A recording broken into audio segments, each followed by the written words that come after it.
Engineering and Mathematics at Austin Peay State University. My name is Karen Meisch. I'm the Dean of the College of STEM. And we have this event to try and make sure that we are being good stewards of making science fun. Right? So that is our point. We want to make sure that we are communicating to the community about all the fun things that are happening in the world in terms of science, technology, engineering, and math. I am super excited for tonight's talk and speakers, and I'm actually going to let the first speaker introduce the next speaker. So for tonight, we're actually having our first tag team, so this should be fun. But I'm going to introduce Dr. Katie Haas. She is a professor in the Department of Biology, and then she will introduce the next speakers for the night. Katie? Thank you. Thank you so much for coming. We're really excited to see some of you here. As Dr. Meisch said, my name is Katie Haas, and I'm in biology. But the reason I'm talking before them is because our talk tonight is based off of a class that I got the honor of teaching to the honors seminar last fall called Science in the Movies. And some of my students are actually here, so welcome, and we're really excited to have them. And so I'll introduce our actual speakers in a little bit, but I wanted to kind of give you a background of sort of the impetus of this talk. I also want to let you know that our next Science on Tap will be actually a continuation of this, and one of our speakers from this class will be talking about it next month, and Dr. Meisch will talk about that after the talk. So, next. So the reason I really wanted to do this class is because I am a nerd and I like movies, but in reality it's because in the time of the internet and social media and all that we can see on television and film, you know, what we see in science sometimes isn't necessarily correct. And I really love this quote from Dr. Neil deGrasse Tyson. If you don't know who NDT is, he is a world-renowned astrophysicist. He's also, more importantly, a really wonderful science communicator. And he talks about that, irregardless of your opinion or your belief or agreement of science, it's still true per se, whether or not we necessarily believe in it. So irregardless of what someone's, thought about something is, it's still going to be necessarily true. However, in the case of, when public policy and, lots of legislation are based off of someone's belief, it is actually more important for us to make sure we're communicating these things in truth to our students so that not just they understand science, but they can critically think about what they see on things like social media. So this class started because of this film. Who here has seen this horribly amazingly funny film? I know my students did because we watched it in class. So this film came out when I was in high school. I was a big fan. I thought it was funny. Watching it now as an adult, I realized, okay, it's a little cringy. If you haven't seen this film, David Duchovny and Orlando Jones were scientists. They were professors. They stumbled upon a meteorite that carried alien life, and then that alien life sort of evolved. Watching this as a professor who actually teaches evolution, I realized how wrong this movie is. And so I actually use this movie as an example in my first class during each of my semesters when I teach evolution to talk about the misconceptions about evolution and how something like this can sort of perpetuate those misconceptions. Unfortunately, not yet. Unfortunately, I've realized that most of my students are younger than this film, so I no longer use it in my class, but it's still a good example of how, there's no reason for this film to get the science wrong. They just didn't, of course, ask a scientist. Now next. So usually in science, we have our movie starter pack, right? Where it's kind of funny as a scientist looking at things and be like, okay, they're wearing PPE, like a lab coat, and goggles, but not gloves. Or that every science lab uses a microscope. I've been in science for over almost 20 years, and I have never used a microscope. So it's not necessarily always correct. But those things are not a big deal, right? So who cares if my parents think I use a microscope when I don't? But there are a few things here that are more important, right? The perception of what scientists look like. We're not all older white men. Sorry, older white men professors.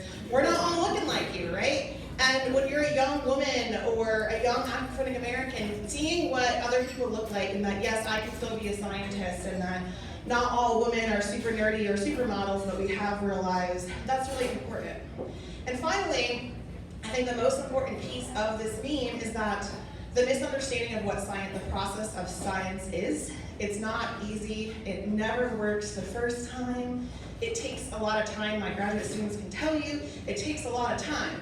And I think in the time of coronavirus over these last 2 years, a lot of the public has seen what science is like in real time, right? Where we've had to change our view on things. We've had to backstep and say, oh, what we knew before is not necessarily correct because we have more data now. That's how science works. We continuously get more data and test our hypotheses and get more data and sidestep, on our hypotheses. But, we have this mistrust of science because most people don't understand what that process is. So, we have to science the shit out of it when we're trying to explain science to the public, right? Who here has seen The Martian? It's one of my favorite movies. My mother didn't understand why I love this movie too much until she saw it, and we came to this line because I have a potty mouth, so it's my favorite movie. It's pretty out there, right? A guy learns to live on Mars by farming potatoes in his own, excrement. But scientifically, it can be pretty accurate because I had a science advisor. And so in my class, we've realized that science advisors can be really important to kind of make sure the science is portrayed correctly. Sometimes, as you're here with our speakers, that, okay, the science advisor says one thing, but the director wants to change it to something else in order to be a little bit more entertaining. But if you can get it right, we can get it right. We had a science advisor come to our class. He was the science advisor for Finding Nemo, which was actually mostly pretty scientifically correct, except for pieces that wouldn't allow that sort of plot to move forward. So we watched in my class a nice variety of movies. Some of these movies were based on true stories like Moneyball, Apollo 13, where most of the science was correct except for those little things that made it a better movie. We also watched pretty obscure movies like The Core, where they happen to drill to the center of the Earth and survive outside of the ship in the center of the Earth.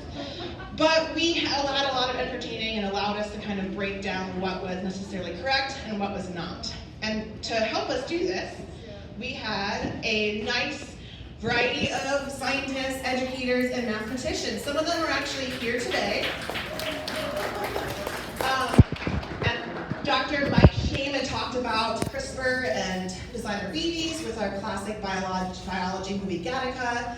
Dr. King talked about Apollo 13 and most of that movie being correct, except for the fact there's no sound in space. Dr. Amy Thompson came and talked about the Andromeda strain, which is also based off of another Michael Crichton book, just like Jurassic Park. Dr. Eric Haraldson, who is here, talked about The Core and how hilariously, awesomely bad that was. Professor James Semler, who I just saw as well, talked about Contagion, which is pretty topical given the time of coronavirus. Dr. Church, who is also here somewhere, talked about one of my favorite cult hacker movie, Sneakers. If you haven't seen it, I recommend it, and all the sort of Easter eggs in that film. Dr. Matt Jones talked about Moneyball. He will be given the next Science on Tap right in time for baseball season. Dr. Evan Green talked about his time living in a tropical forest and how this related to Sean Connery's Medicine Man. And Dr. Marcia Schilling talked about the chemistry behind zombies in I Am Legend. So now that I've sort of introduced to you our scientists, let's talk about the scientists in Jurassic Park and how some of them are actually based on real people. So Dr. Alan Grant, if you haven't seen the film, is the main protagonist. He is a paleontologist, and he's actually based off of real-life paleontologists Dr. Philip Currie and Dr. Jack Horner. Dr. Jack Horner was actually the science advisor for all of the original Jurassic Park films, and he sort of advises in a way for the new ones, which we know aren't really scientifically correct. We have Dr. Ellie Sattler, and so in the book, she was a grad student. In the movie, she is a doctor, so that's pretty awesome. Having a woman doctor, right? I think she has been one of the best women scientist portrayals in film. We also have John Hammond, who was the wealthy owner of Jurassic Park, who was based off of Walt Disney. If you've ever done anything with big game hunting, our Robert Madoon, who is our game warden, is pretty much characteristically based off of any kind of big game hunter you'd see. And Dr. Ian Malcolm, who was our mathematician, who studied chaos theory, he also is based off of two real mathematicians. One mathematician and a historian. Dr. Ivor Eklund actually studied chaos theory, and historian James Gleick wrote about chaos theory. So now that I've introduced you to the Jurassic Park scientists, let's introduce you to our real scientists. So your speakers tonight will be Dr. Kalina Dunkel. Dr. Dunkel is currently the Associate Professor in the Department of Geosciences at Austin Peay. She's also the Associate Dean of the College of STEM. She got her bachelor's degree at Oklahoma State University and her master's and PhD at the University of Wisconsin in Madison. Her sort of study is with hydrogeology, environmental geology, and glacial geology. We also have Philip Robertson, who is a lab manager in the Department of Geosciences at Austin Peay. He got his bachelor's at Tennessee Tech University and his master's at Murray State studying paleontology. So welcome and thank you, and let me introduce them to you.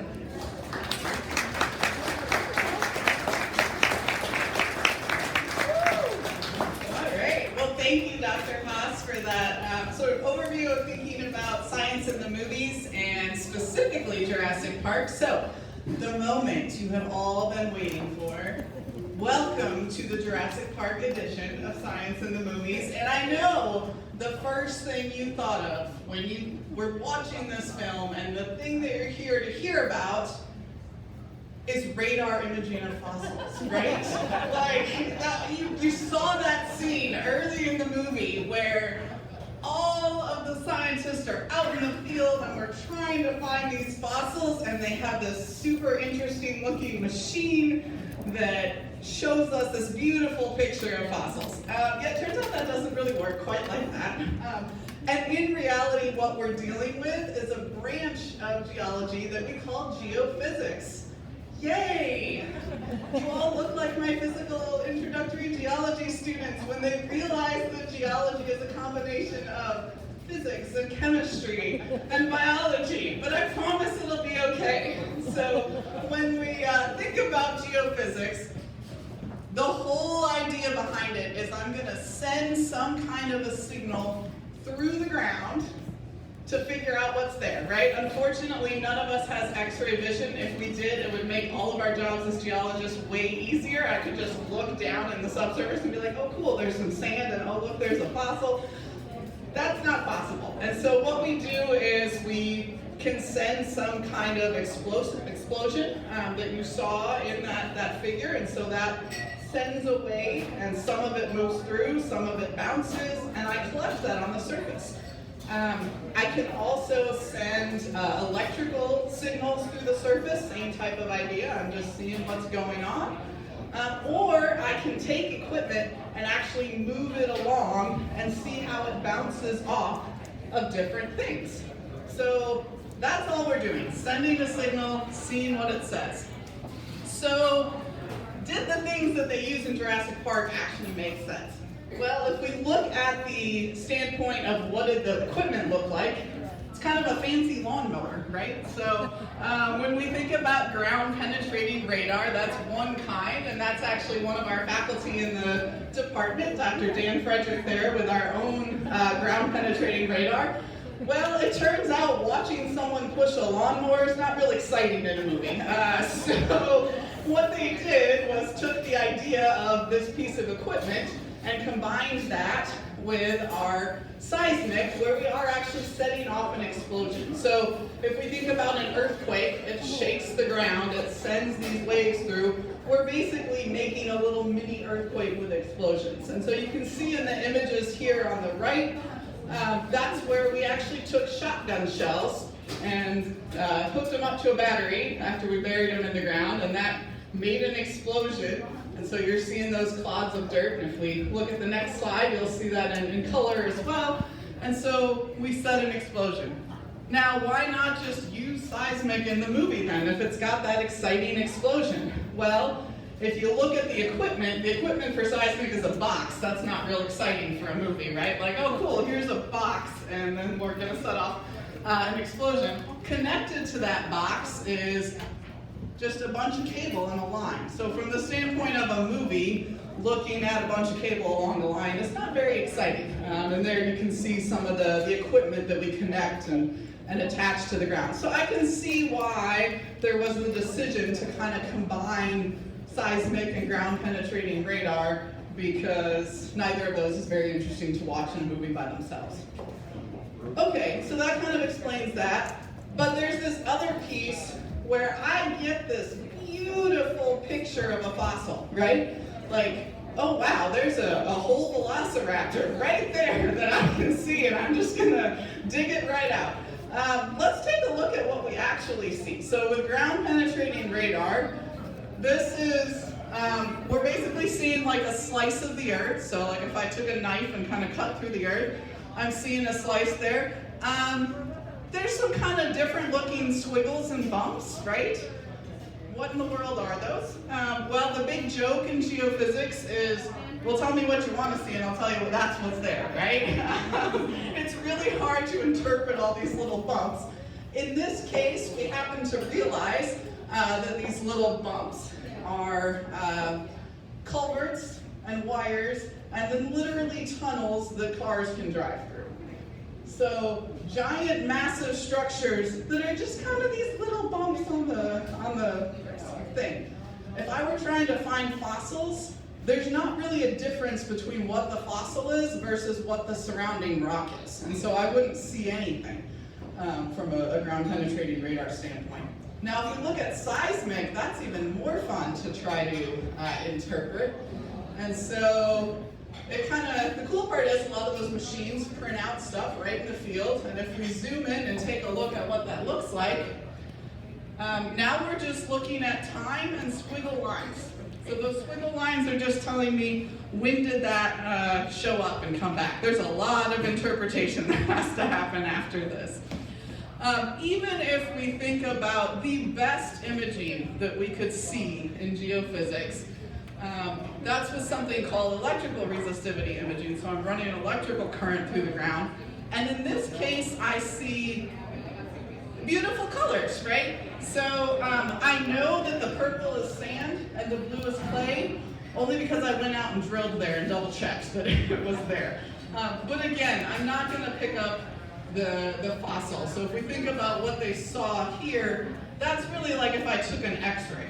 And that being said, we use x-rays in paleontology, but it's after we dug up the fossil and took it back to the lab to see if we can get some more information by using x-ray imaging. Okay, now the part you've really all been waiting for, the dinosaurs, right? That's what y'all are here for, I know.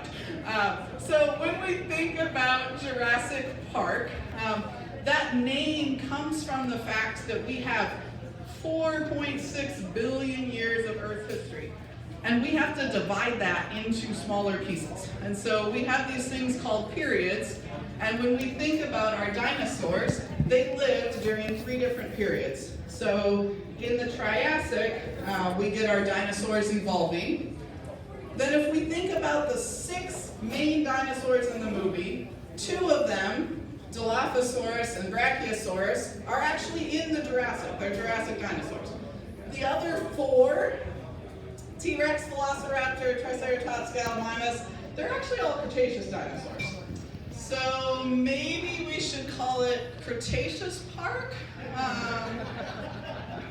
It doesn't quite have the same ring though, does it? And really, if we wanted to be completely scientifically accurate, that whole stretch of time we call broadly the Mesozoic era. And so, Mesozoic Park, yeah, not quite the same ring. I can see why Michael Crichton went with Jurassic Park. It has a much better sound for the book and kept that for the movie. So let's look specifically at that Dilophosaurus. So it is correct from the name, right? Dilophosaurus was from the Jurassic. This is the one, so this is Mr. Nedry here, who is a computer scientist and, you know, needed a little extra cash, so why not smuggle out some dinosaur embryos to sell to somebody else? It's kind of a cute little thing, right? Like that dinosaur doesn't look so bad at first from a distance.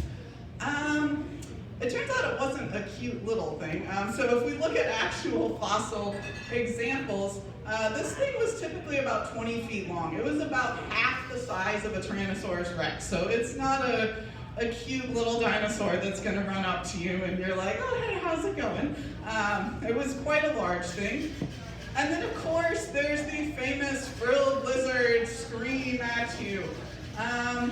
Not so much on that. And in fact, we don't think there were any dinosaurs that would have had this type of frilled behavior.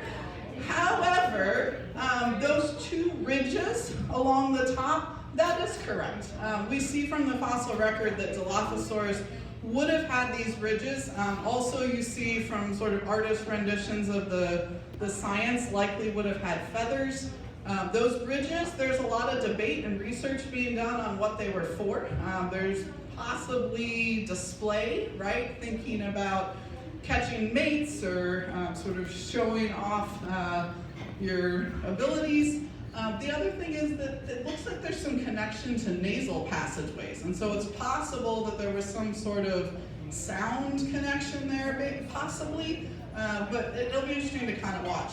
Now, one comment on the frilled part, right, is that that's very much a defensive trait. If we think about organisms that do that now, right, I'm like, wah! And you're like, okay, I'm backing off. And then the dinosaur's like, okay, cool, you backed off, I'm leaving now, we're good, right? It's not gonna be like, oh, you backed off, well now I'm coming back at you and I'm gonna take you down, right? That's not gonna happen. So there's also a little bit of disconnect when we think about the additional traits that were added. And then of course there's the scariest trait of the movie, this horrible, nasty venom poison stuff that it spits from, y'all are in trouble if I'm a Dilophosaurus, right? I'm gonna spit right at you there. So not so much. And in fact, there's not any indications of any organisms, current or past, that would spit crazy, nasty poison venom like that. That being said, since Jurassic Park, so it's only been in the last 10 years or so, there has been some indication that Dilophosaurus may have had venom capabilities similar to some of our snakes. There's still some debate there. We don't have any soft tissue, it's only the bone structure itself. But there are some grooves in some of the teeth that we found, and possibly a